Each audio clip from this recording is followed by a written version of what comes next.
All right, hello and welcome to the October Crane Research Forum. Thank you so much for joining us today. We are glad that you're here. My name is Dr. Rebecca Dorr, and I'm the Director of Research here at the Crane Center for Early Childhood Research and Policy. My colleague Kathy is going to be monitoring our chat box today, and she'll be adding housekeeping items there as they're relevant. Crane hosts these monthly forums to feature research on emerging or key topics that really impact the field of early childcare and education. Today, I'm very excited to welcome Dr. Susan Yoon. Dr. Yoon is a Crane faculty affiliate and an associate professor in the College of Social Work at The Ohio State University. Her research focuses on promoting resilience in children who've experienced trauma and identifying factors that can help or hinder the development of resiliency. Dr. Yoon has been recognized for her outstanding contributions to research in this area by the American Psychological Association. Today, Dr. Yoon will discuss a recent research project looking at how fathers impact children's social, behavioral, and cognitive development. This project was funded by the U.S. Administration for Children and Families and aimed to better understand child and family resilience among households with low income. And with that, I will turn it over to you, Dr. Yoon. Thank you so much, Rebecca, and thank you everyone for joining me. I am really very excited to be here today, and I'm excited to share some of our research findings with you. So with that, I'll go ahead and get started with sharing my screen.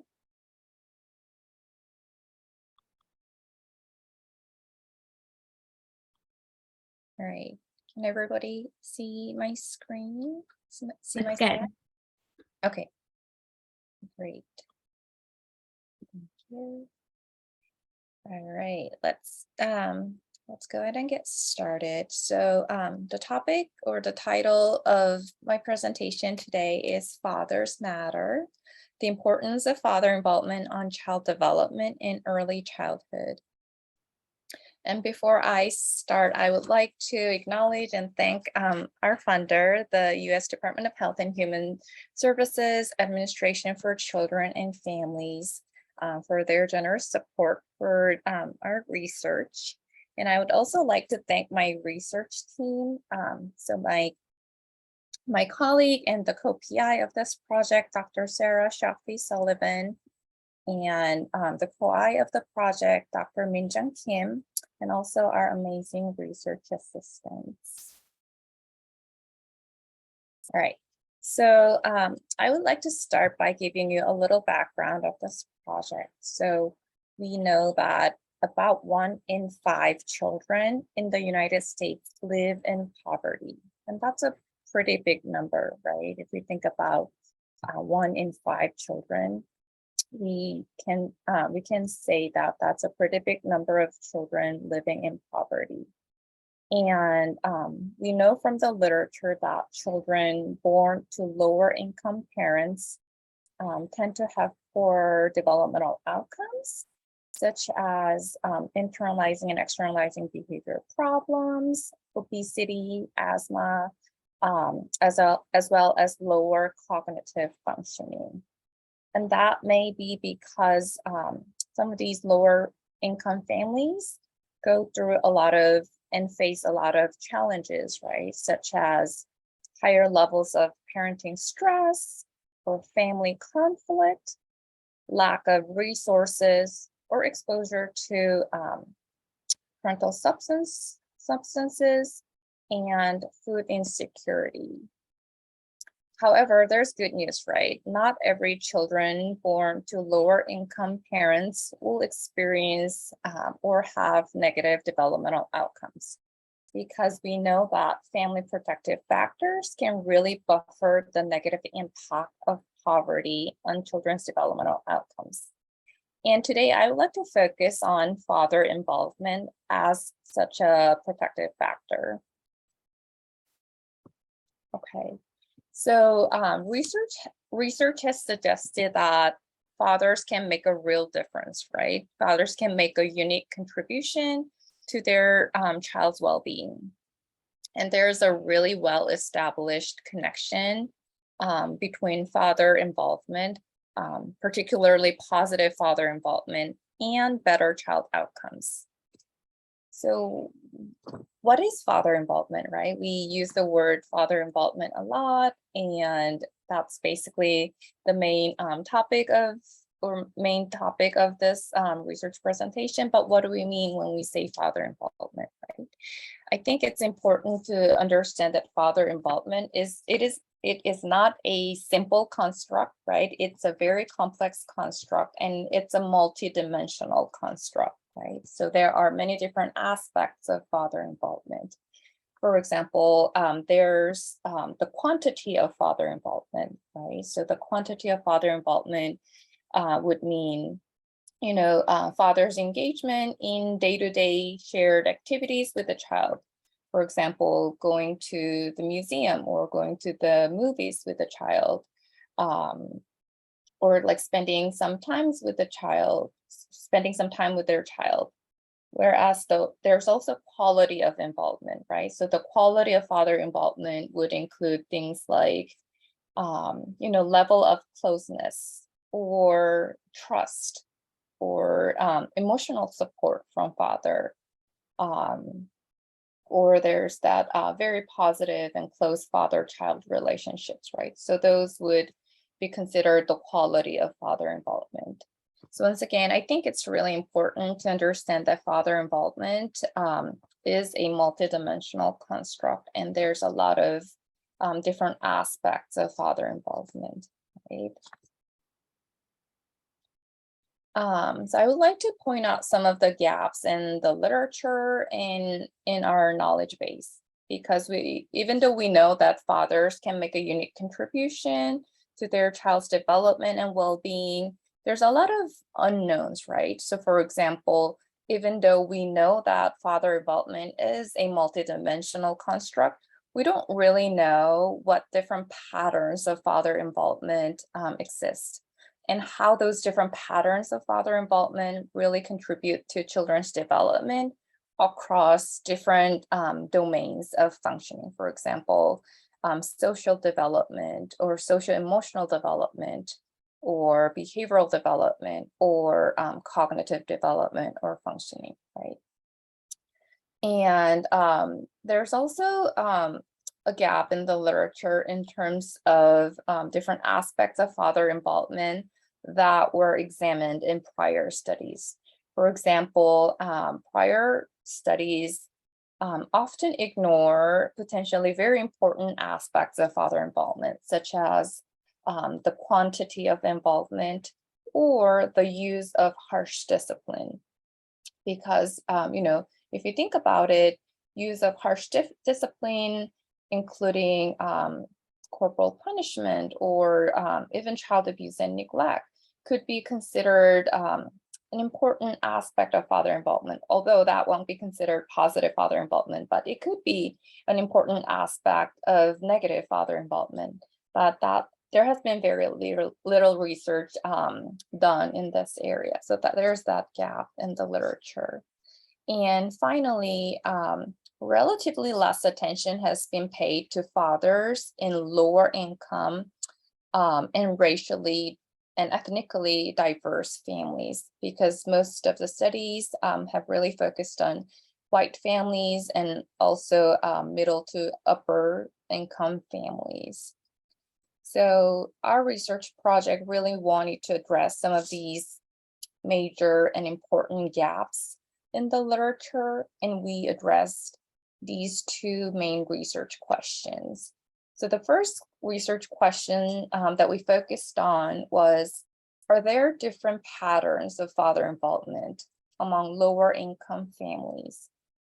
And the second research question that we focused on was, how do different patterns of father involvement relate to social competence, behavior problems, and verbal ability of children? And I will mention that for our particular study, we focused on younger children, so mostly preschoolers and children younger than age 6. Let's see. Okay, so in terms of the method, in terms of how we did our study, this was a secondary data analysis study. So meaning that we did not go out in the field and collect our original data, but we used the data set or the data that were already collected by other researchers. So we used data from the Supporting Healthy Marriages program. So this Supporting Healthy Marriages program, it is a multi-site marriage education program for lower income couples. And the analytic sample, so the sample that we used for our data analysis included 2,650 families. Here's a little table that shows and summarizes sample characteristics. So if we look at the table, the very bottom, it says that, the focal child, so only one child from each family was included in our study. So the focal child, about half of our children were boys and the other half were girls. And we are very proud to say that our sample was pretty diverse, right? So if you look at the upper part of the table where we talk about race and ethnicity of our fathers and our mothers, you'll note that about half of our sample was white, but then we also had about 20% of Black fathers and mothers. We also had about half of our fathers and mothers, they identified as Hispanic. So we had pretty diverse sample in terms of race and ethnicity, which we think is a really important contribution to the field, given that prior studies have primarily focused on white families only. And then, as I mentioned earlier, our sample, we also focused on lower income families. So if you look at the bottom of the table, you'll note that about 80% of our sample, they had household income below 200% of the federal poverty level. So the majority of our sample, they had income that was below 200% of the federal poverty level. That was our sample. And in terms of the measures used, we used the data and information collected at 12-month follow-up for father involvement. And we used data collected at the 30-month follow-up assessment for child outcomes, because we wanted to kind of see the impact of father involvement on later outcomes among children.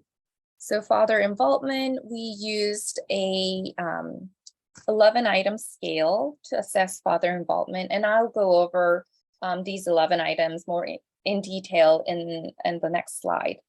But for child outcomes, we focused on 3 different areas, right? So for the first one was the social competence area. So we used a 9-item social competence scale to assess or measure children's social competence, right? So things like their interpersonal competence with their peers or friends, and their prosocial behaviors and their friendship quality.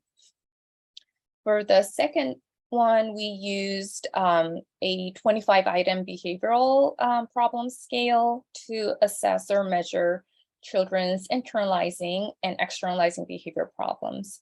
So for those of you who are not too familiar with the terms internalizing symptoms and externalizing symptoms, internalizing symptoms could include things like anxiety or depression, whereas externalizing symptoms could include things like disruptive behaviors or aggressive behaviors. And finally, for child outcomes, we also looked at verbal ability, kids' verbal ability and cognitive performance, including their language development. Oh, and I should mention that for the first two outcomes, so for child social competence and for child behavioral problems, we used mothers and fathers reports. So basically mothers and fathers, they filled out the survey and they responded to the items in these scales to kind of indicate and rate their children in terms of their social competence and their behavioral problems.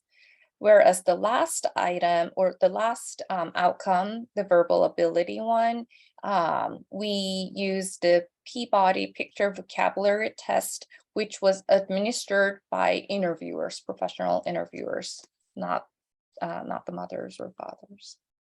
Okay.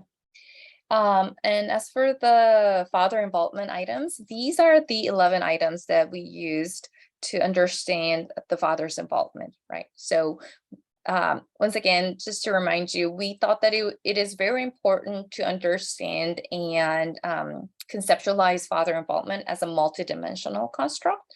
So we try to include different aspects of father involvement. So as you see from the table on the slide, we looked at time spent. So trying to really get at that quantity of father involvement, right? So we asked, have you spent 1 or more hours a day with the child?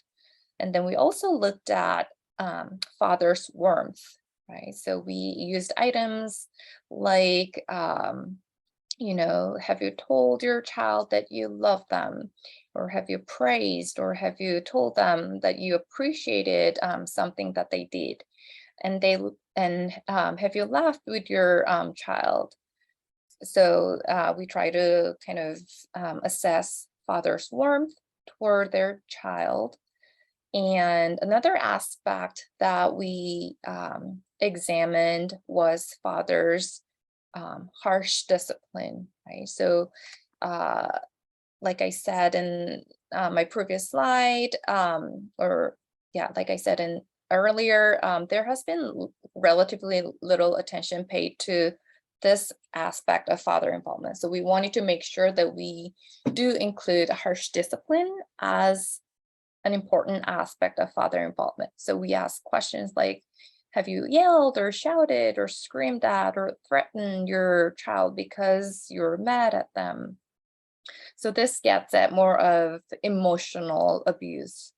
Whereas the second item, we asked, have you hit, spanked, grabbed, or used physical punishment with your child? So this one gets at more of that physical abuse or physical punishment. And finally, we asked them about their engagement across all these different areas, including, playing with the kids and helping out with childcare responsibilities, and also cognitive stimulation, right? So if you look at the questions, we ask them about, the play, right? Playing inside with the kiddo. And then we ask them also about them playing outside with the kiddo. And as for the cognitive stimulation, we ask them if they've sung songs with them, nursery rhymes with them, or read books or told stories to the child. So these were some of the items that we used to understand father involvement. Okay. Sorry, I got really distracted with the chat, but it looks like everything is good. Oh, sorry, I also see the question, who completed the father involvement measure? Oh, that's an excellent question. So for father involvement measure, fathers themselves reported their involvement. So the father involvement measure was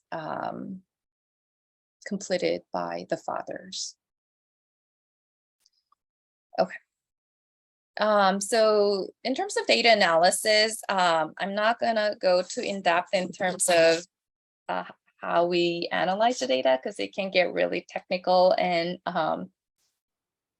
challenging to explain all these different and advanced statistical analysis that we did, but to very simply share, we conducted latent class analysis. So latent class analysis, it's a type of person-centered analytical approach. So this is considered, more of an advanced statistical approach in analyzing the data to understand heterogeneity in the outcomes of interest.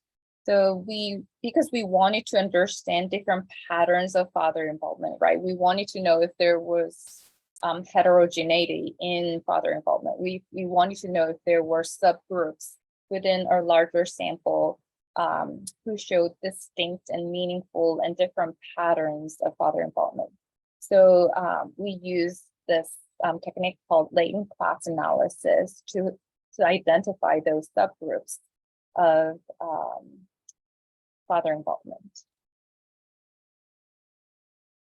And in terms of the results, this is basically a descriptive statistics.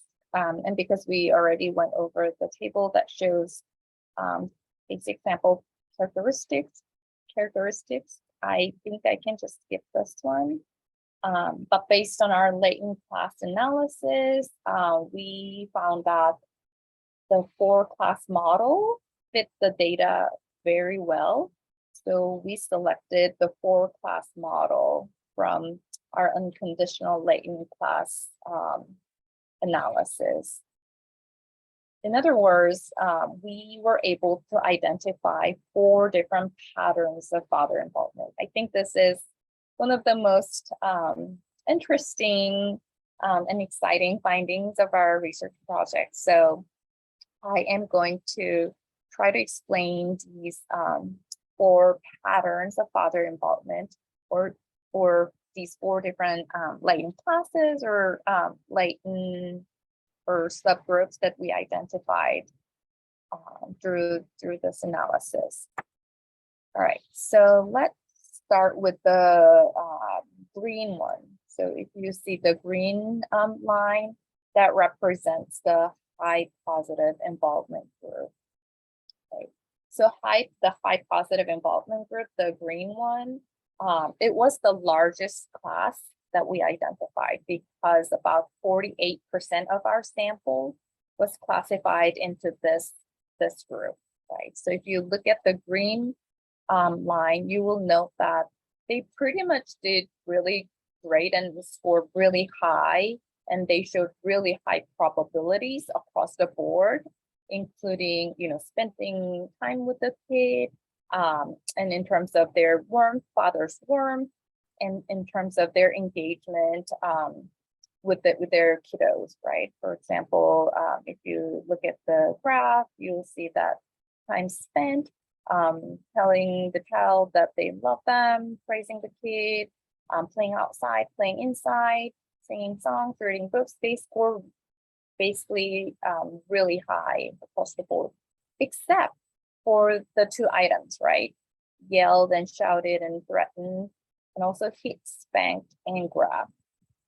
For those 2 items, they literally scored the lowest almost, which is a really, really good thing, because it is saying that these fathers in this high positive involvement group, they basically, had really positive involvement across the board, but they also had really low probabilities of harsh emotional and physical discipline, which is ideal, right? Which is what we want. All right, so that was the first group. And let's look at the purple group, right? The purple group, we named it the engaged but harsh discipline group. So this one, about 42% of our sample was classified into this group. So this class or this group really represented the second largest class that we identified. But then this group was characterized by very high probabilities of positive involvement. So really similar to the green group that we just looked at, right? in terms of their involvement, or them spending time with their children, or father's warmth, or being engaged in these different activities, right? They showed really positive, high positive involvement. But then what is really noticeable is that for these two items, yelled at, shouted and threatened, yelled, shouted, threatened, and hit, spanked, and grabbed. So basically emotional and physical harsh discipline items. You'll note that the green line, they scored the highest. So to summarize, this group, the purple group, fathers did really well and were really positive involved in terms of the quantity of involvement, and their warmth and engagement activities. However, they also showed really high probabilities of using harsh discipline, both emotional and physical harsh discipline. So that's why we named them the engaged but harsh discipline group. Okay, now let's look at the purple, not the purple one, but the blue one, right? The blue line. So this one is really interesting group because this one, if you look at the low cognitive stimulation group, you'll note that here, reading books, telling stories to the child, singing songs with them, nursery rhymes, they score really, really low when it comes to their involvement in, providing cognitively stimulating environment and activities to their children. So we named them the low cognitive stimulation group. And lastly, the red group, this one, only 2% of our sample was classified into this group. However, we note that this red group, they were basically very much not involved, right? Very uninvolved fathers, showing really overall very low probabilities across the board, across all different dimensions of father involvement. So these were 4 very different and distinct father involvement patterns that we identified. And just to remind you, our first research question and our first research aim was to identify distinct patterns of father involvement. And our second research aim and second research question was to understand how these different patterns of father involvement relate to children's outcomes, right? Including their social competence, their internalizing and externalizing behavior problems, and their cognitive functioning. So this table here shows how these different patterns of father involvement related to children's outcomes. But I understand that this table is kind of overwhelming and hard to read. So I summarized key findings from that table into this slide. So again, we already went over these 4 patterns of father involvement. So I think we can go ahead and skip this upper part. But these 2 bullet points really summarize what we see from this table. So what we found was that children in the low paternal cognitive stimulation class, so remember this blue group, right, where we saw really low probabilities of father providing cognitively stimulating activities to their kids. So children whose fathers were in the low paternal cognitive stimulation group, they really struggled, right? So these kids really struggled in terms of their social competence, and they showed a lot of and higher levels of internalizing, externalizing behavior problems. And they also showed very low levels of language development and verbal ability. So that was one of the major findings. So as you can see from here, low cognitive stimulation group, kids in this group, literally almost everything was significant. So they showed significantly lower levels of social competence, significantly higher levels of internalizing, externalizing problems, and significantly lower levels of language development and verbal ability compared to kids whose fathers were in the other father involvement classes. And another major finding was that children in the fathers, children whose fathers were in the engaged but harsh discipline class. So again, this purple class where fathers pretty much showed positive involvement in all other areas, but used harsh emotional and physical discipline. They also showed higher levels of internalizing and externalizing behavior problems compared to children whose fathers were in the other father involvement classes. So what do these results or findings mean? I think, and how do our study findings contribute to the existing literature? So I think that the fact that we were able to identify these 4 very different, very distinct, and qualitatively very meaningful patterns of father involvement is an important contribution, right? And especially given that, we identify these 4 different patterns of father involvement, focusing on very diverse, racially and ethnically diverse families and fathers is an important contribution to the field. And I want to really draw your attention to this first group, right? As I mentioned earlier, this was the largest group that we identified, and about half of our sample, half of our fathers were in this high positive involvement group. And I think this is really meaningful, right? The fact that nearly half of the fathers in our sample exhibited the patterns of high positive father involvement is very important, especially given that, lower income fathers and Black fathers have often been described as invisible or absent or uninvolved, right? And there's, like, in the literature, there's even the myth of the missing Black father. However, our findings are saying that that's not true, right? Our findings really challenge that stereotype. And our findings are saying that, like, we focused on these very diverse, racially, ethnically diverse fathers, including Black fathers and Hispanic fathers. And we see that the majority of these fathers are showing very positive, very high quality father involvement. So I think that's a really important finding, and that's a really valuable finding.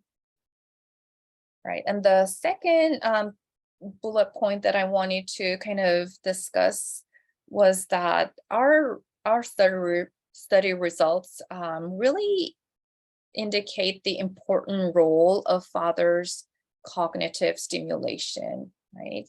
Just to remind you, one of the most notable findings from our study was this important role played by fathers' cognitive stimulation in child development. So just to reiterate, children in this low paternal cognitive stimulation class really struggled, right? As you saw from the previous slide, they showed lower levels of social emotional development. They showed significantly higher levels of internalizing, externalizing problems, including anxiety and depression and aggressive behavior. And they showed significantly lower levels of cognitive functioning, including delayed language development compared to children in the other 3 groups. So I feel that these findings really highlight the critical significance of fathers' cognitive stimulation, including stimulating parenting, reading books to their children, and fathers creating, very cognitively stimulating homes and like home literacy involvement and environment. And that's how that contributes to children's healthy development across multiple dimensions or multiple domains of functioning during early childhood. Okay, and I think it's important because, we saw from previous studies and we would expect, right? Like conceptually, we would expect, okay, like father's cognitive stimulation, I can see how that could contribute to my kids' language development, right? Like if fathers read more books to their children, their children will likely to have better outcomes when it comes to cognitive functioning or language development. But our findings are saying that, it's more than that. It's more than just language development. It's more than just children's cognitive functioning, but fathers' cognitive stimulation is associated with various outcomes, including their social-emotional functioning and their behavioral well-being, right? Not just cognitive functioning or cognitive development. So I think that's another really important finding that I would like to highlight. And the last one is the fact that our findings really affirm that fathers' warmth or engagement cannot really compensate for the negative effects of harsh discipline on kids' behavioral outcomes, right? Because if you remember the engaged but harsh discipline group, these fathers spent a lot of time with their kiddos. They were warm fathers, right? They showed warmth toward their kids, and they were engaged in terms of playing with their kids, reading with their kids. However, that didn't really compensate for the negative impact of their use of harsh emotional and physical discipline, right? Because these kids in the engaged but harsh discipline group still showed higher levels of internalizing and externalizing behavior problems. Let's see. Okay, I think I want to mention several limitations of our study. So as I mentioned earlier, this was a secondary data analysis. So, we did not have control over what data were collected and what measures were used and what information was available in that data set. So we had to rely solely on father report for father involvement. And I remember that question was asked from the audience, right? Like who reported on father involvement? And again, fathers themselves reported, right, their involvement with their kiddos. So we relied on father report to understand and measure father involvement. But obviously, it would be really important to also consider mother's views and mother's perspective as to the level of father involvement and the quality and quantity of father involvement. So that was a big limitation of our study, that we solely relied on father's report for father involvement. And the second limitation is that because we focused on lower income families who participated in the Supporting Healthy Marriages program, we are basically talking about very specific population, right? So our findings may not be generalizable to a broader population. So that was another limitation of our study. And finally, if you remember the lower involvement group, that was the red class or the red line in the figure. I had mentioned that only 2% of our sample was classified into that lower involvement class. So given that this was such a small sample size and small class size, I think the validity of this class, right, should be further examined in future studies. All right. Finally, I'd like to wrap up by talking about some of the implications of our study and our findings. Because I believe that our study findings have important implications for policy and practice. So our study findings highlighted the significance of positive father involvement in healthy child development.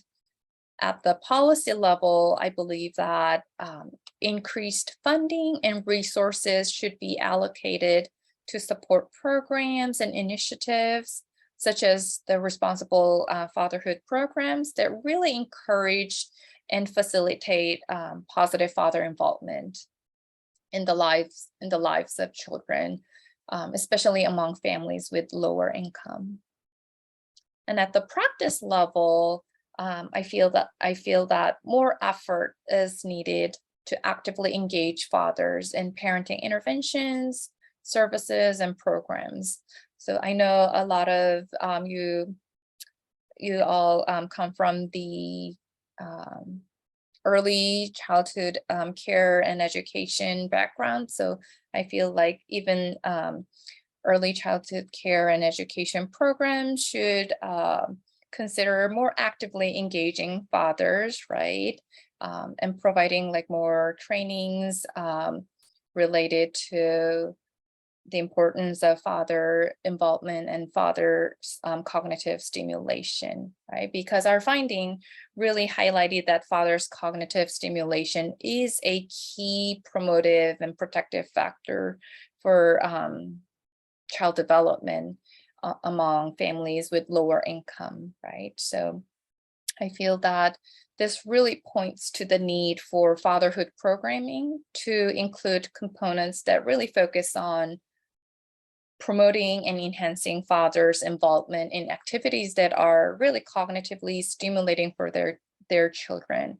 For example, practitioners working with fathers could help fathers create a language-rich and cognitively stimulating home environment and help them build skills to really interact with their children in ways that promote language and cognitive development. For example, reading books with their children, or using more educational materials, or telling stories, or singing songs.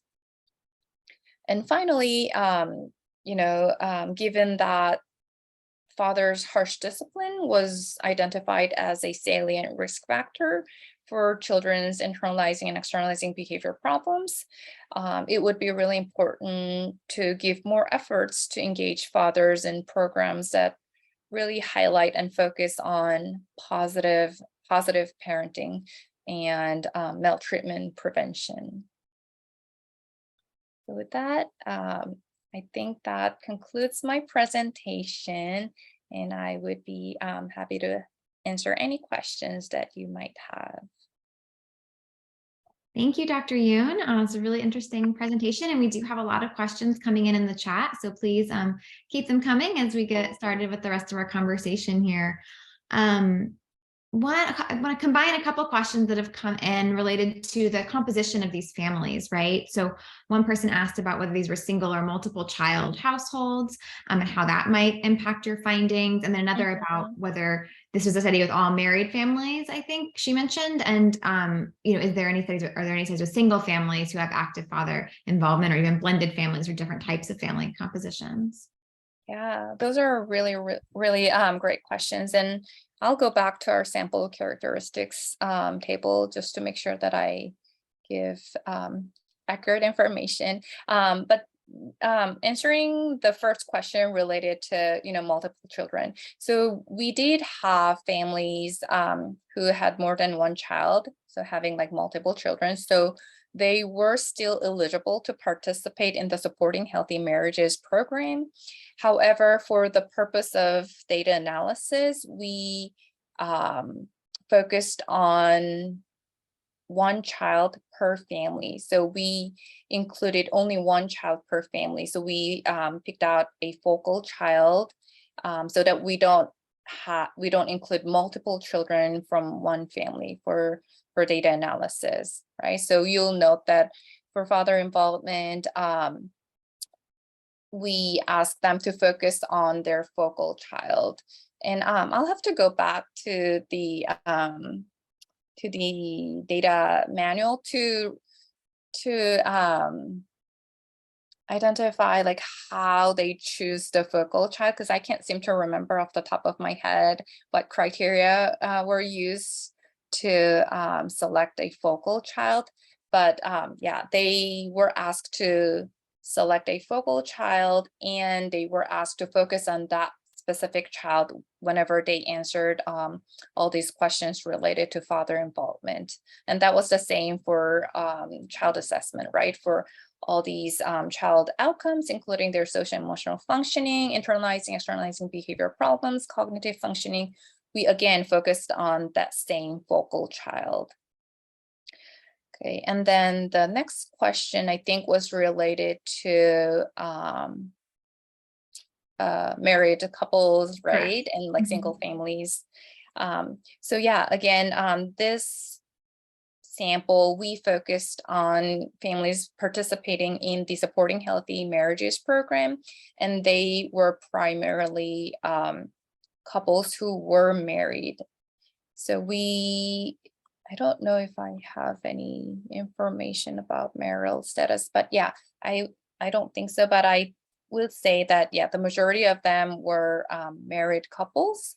So we do not have a good representation of single parents or, divorced or separated parents in our sample. So again, that is one limitation of our study, that our findings may not be generalizable to those families who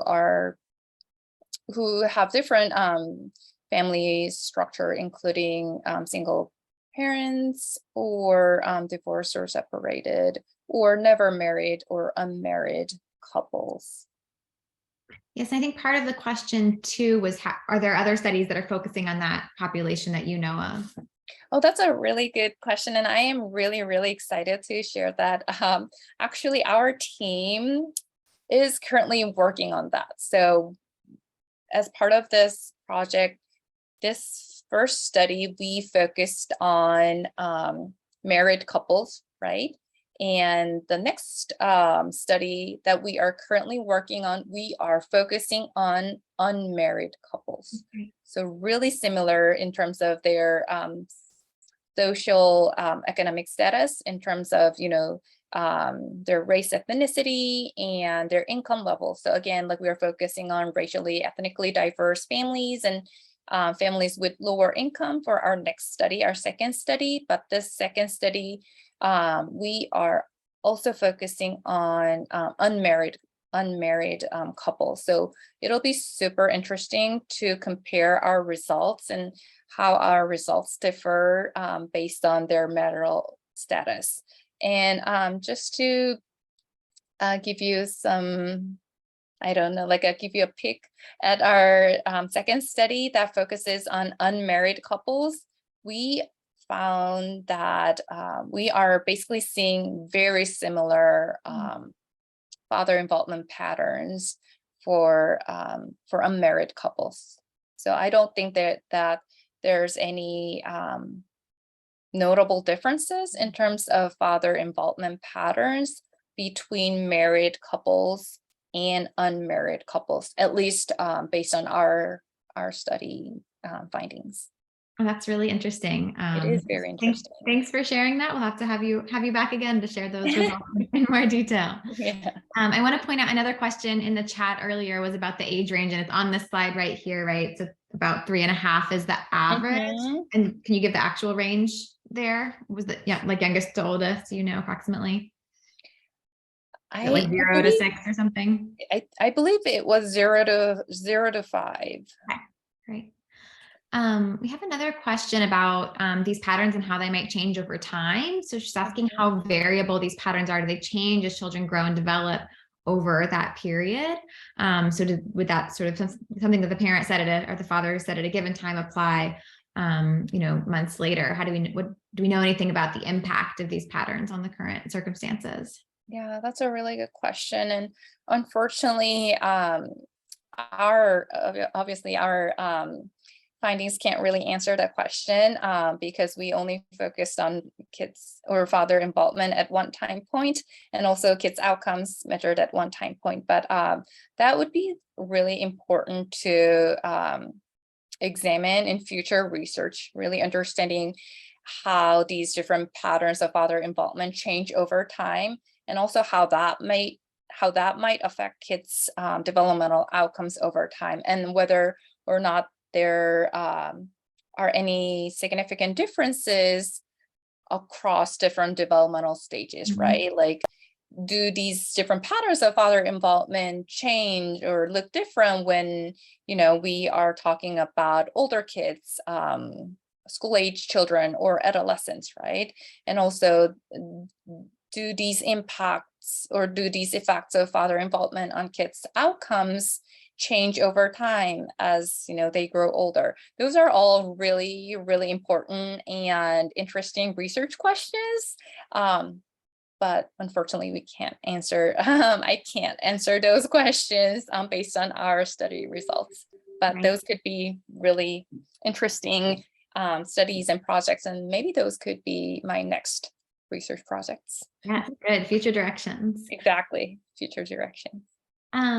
We have one question asking about the variables that were controlled for during data analysis. So it Mm, seems like you looked at income and education. mhm, Did you also mhm. look at anything like temperament or goodness of fit between parent and child disabilities, delays, or other health issues, and sort of thinking about how those things might play into your results? Right, right. Maybe maybe that should have been on my limitation slide, right?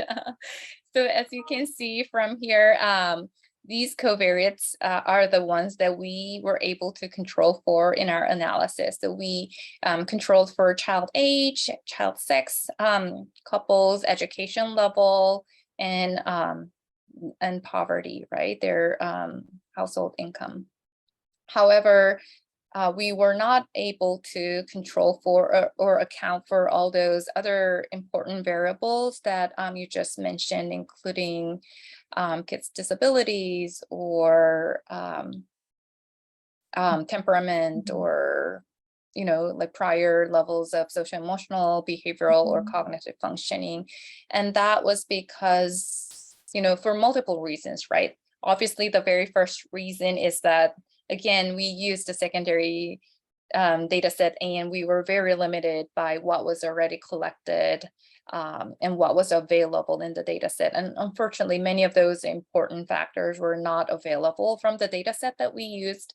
So we were unable to control for that. And the second reason was that the data analysis technique that we used, right, this latent 3-step latent class analysis with distal outcomes, it was already a very complex modeling, and it just it did not allow us to control for a wide a range of covariates, or many different number of covariates.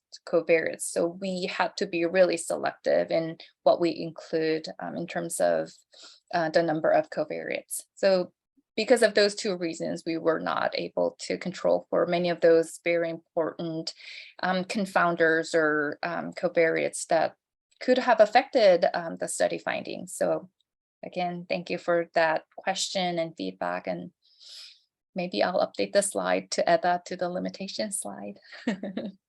Yes, no, that makes sense. We have a similar question, I think, about whether the gender or birth order of the focal child may have altered the results. And it looks like you do have Mhm, child sex here as a mhm, covariate. I don't know whether you mhm. looked at that, how that might affect your results, or if you had anything about birth order in there. Yeah, I'm trying to think. So yeah, as you can see from the slide, we did control for child sex, and I don't have the slide here, and sorry, maybe I can, what I'll do is I can send it. Am I allowed to share or like send like a file through the chat? Possibly our technical support can let us know, or we'll just find out. Okay. Kathy says yes. Okay, perfect. So I just dropped a file through the chat, and this is basically a published version of my research presentation today. So we were able to publish our findings in a journal. So for those of you who are interested in learning more about this particular study and the study findings, please feel free to read this paper. And I'm trying to see if I can find that answer to the question from our paper, but I can't seem to find the information. So yeah, I can't remember if we found child sex to be an important predictor in terms of father involvement patterns and or child outcomes. But I We'll have to find a way can, for you to follow up with that questioner later for sure. yeah, I can definitely follow up later with that for that question. But in terms of birth order, again, we were unable to control for birth order. Hi, Dr. Yoon. This is Kathy. Yeah. You dropped that in the chat box only for the hosts. Could you select Oh, everyone? yep. Yes, Thank I you. can absolutely do that. Thank you for letting me know. Okay, did it work? Looks like it to me. Yes. Kathy can Yep. confirm. Thank you. Okay, great. We have a couple of other questions relating to sort of your future directions. One is if you're able to share about where the primary data set is coming from for your unmarried parent study that is Oh yeah, forthcoming, if you're able to share information Yeah. about any information about that. yeah, absolutely. It is again the secondary data analysis, but the data is coming from the Building Strong Families program. So the BSF data file is the one that we are using to understand father involvement among unmarried couples. The Building Strong Families program. Great. And the other question was, are you interested in looking at same-sex couples at all and father engagement in those families? That's an excellent question. And I'm so glad that you raised that question. And that's definitely one of the things on my research agenda, right? That I would love to pursue in my future career. I currently am not working on it, or I don't have a well developed or flashed out plan that I am able to share in terms of what that would look like in terms of data sources or methodology. However, that topic is definitely of interest of mine, and I would love to kind of pursue that in my future research. Yes, absolutely. Well, thank you so much. This has been a really wonderful presentation and conversation. Thank you again for sharing your work with us, Dr. Yoon. Yeah, thank you so much for having me. And thanks to all of our attendees for joining us today. When you do leave the meeting, a very short survey will pop up. Please do fill that out if you're able to. We really do value your feedback and use it to inform future events. Thanks again for joining us today, everyone, and have a great day. Bye. And I will drop my email address to the chat if anyone wants to follow up or have any further questions. Thank you.